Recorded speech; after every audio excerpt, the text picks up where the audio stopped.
All right, moving on to module 5. What are lichens up to? So we've talked a lot about different, what is a lichen, what is the lichen species, and then how to look for different characters of the lichens to identify them, and then introduced you to a few different lichen species that you might encounter, especially in urban and suburban environments. So now let's, take it more to an environmental or ecological perspective and ask, what are lichens up to? What are they doing out there in all the places that they live? So there's this general statistic out there that probably needs verifying, but if you really think about it, it's probably true that lichens cover 6 to 8% of the Earth's terrestrial surface. Now, in Alpine and Arctic tundra environments and in dune environments like the ones in the photographs here, you can totally see that lichens are covering a lot of space. And so that makes a lot of sense. And, the Arctic tundra is this huge part of the Earth's surface that probably many of us don't think about too much, but it's there and it's covered in lichens. So lichens are covering a large percentage of the Earth's terrestrial surface. Now, again, this isn't factoring in oceanic surface. But then if you just think about substrates too, so rocks, can be totally covered in lichens. The branches of trees and some of the trunks of trees can be totally covered in lichens. If you add all of that up, that is a lot of surface coverage, a tremendous amount of surface coverage. And so if we actually factored in all of these other substrate surfaces, it could well be more than 6 to 8% that lichens are covering. And I'm stressing this because let's now think about the roles that lichens are playing in the environment. So one is on these substrates, lichens are sensitive to the microclimate, but they themselves are also altering the microclimate. So they can actually play a role in thermoregulation, both at the microclimate scale, in terms of, say, forming an insulated layer, but also in terms of a macroclimate scale, in terms of albedo. Have they turned a dark rock surface light based on their color, and are they reflecting more light back than would be, actually absorbed by the rock, et cetera, et cetera. So they actually play a very important role there. Because of carbon fixation through photosynthesis, but then also the respiration of both the algal partner and the fungal partner, they're playing a very important role in carbon cycling and carbon sequestration. So as a lichen grows, it's basically, converting atmospheric carbon dioxide into carbon of its structure. And so it's sequestering that carbon for its lifetime. And so again, each individual lichen is quite tiny, but if we think about a whole surface covered in lichens, that's that much more carbon that's being, captured from the atmosphere.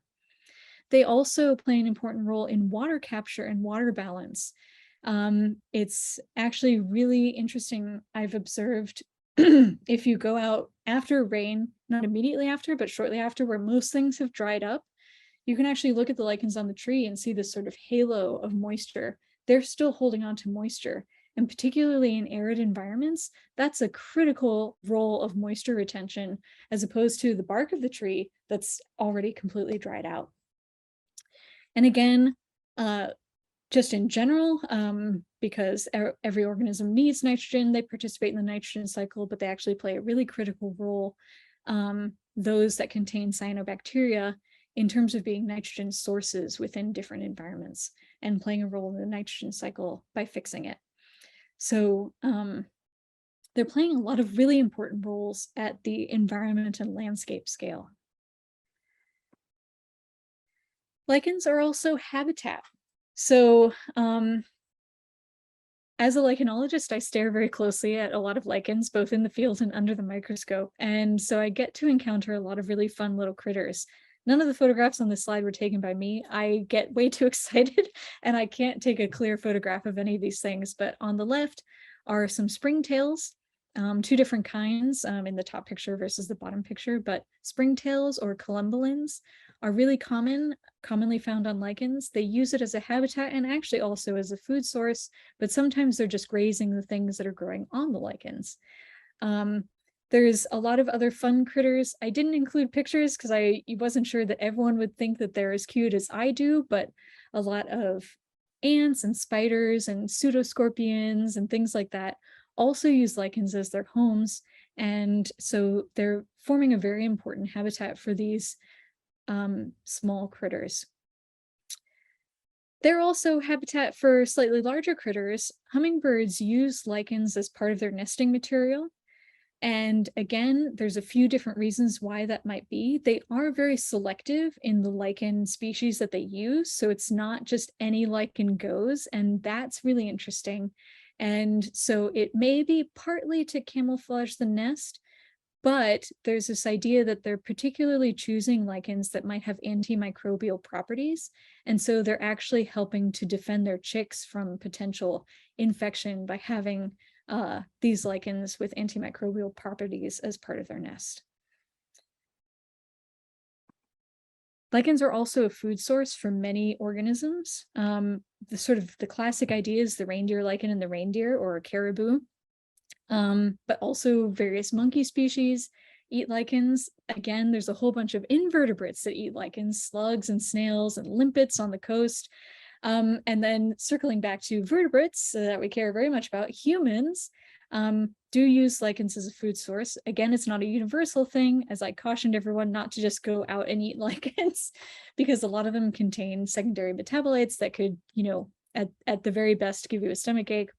But most of the lichens that humans eat have to undergo a lot of processing first, like boil it in water and throw out the water and boil it in water again and throw out the water again and stuff like that. So it's a bit of a process to actually consume lichens. There's some cool examples right from the Pacific Northwest using Bryoria, which is, I believe the common name is horsehair lichen, but it's a fruticose pendulous lichen that's brown, very dark brown, that hangs off of trees. Again, mostly in montane environments. And it has been collected and used by humans for many, many years to create a sort of bread, or it's been described as like their version of a Cliff Bar. So they really boil it down into almost this gelatinous thing. And then it becomes these sort of like loaves. I don't think it's very tasty. I haven't tasted this, but I'm just imagining that it's not very tasty, but apparently it could give you some energy when you needed it. So they did use that. And there are certainly, I have actually eaten some lichens when I was in Finland.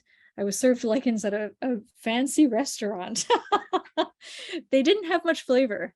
So again, I don't think they're the most nutritious thing out there, but because they can kind of persist no matter what the season or the environment is, they're a useful last resort for a lot of organisms. So basically the caribou and monkey examples are when it's wintertime and there's nothing else green around, they turn to the lichens and eat those.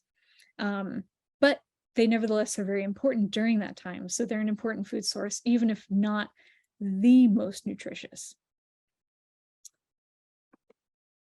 So that was a really rapid intro to the many roles that lichens play in the environment and uses that they have. I didn't even discuss human uses. Again, those are listed in the PDF that we shared with you. And we can certainly discuss if we have time for questions at the end. But I think, to me, the most important takeaway from this section is an individual lichen is very small.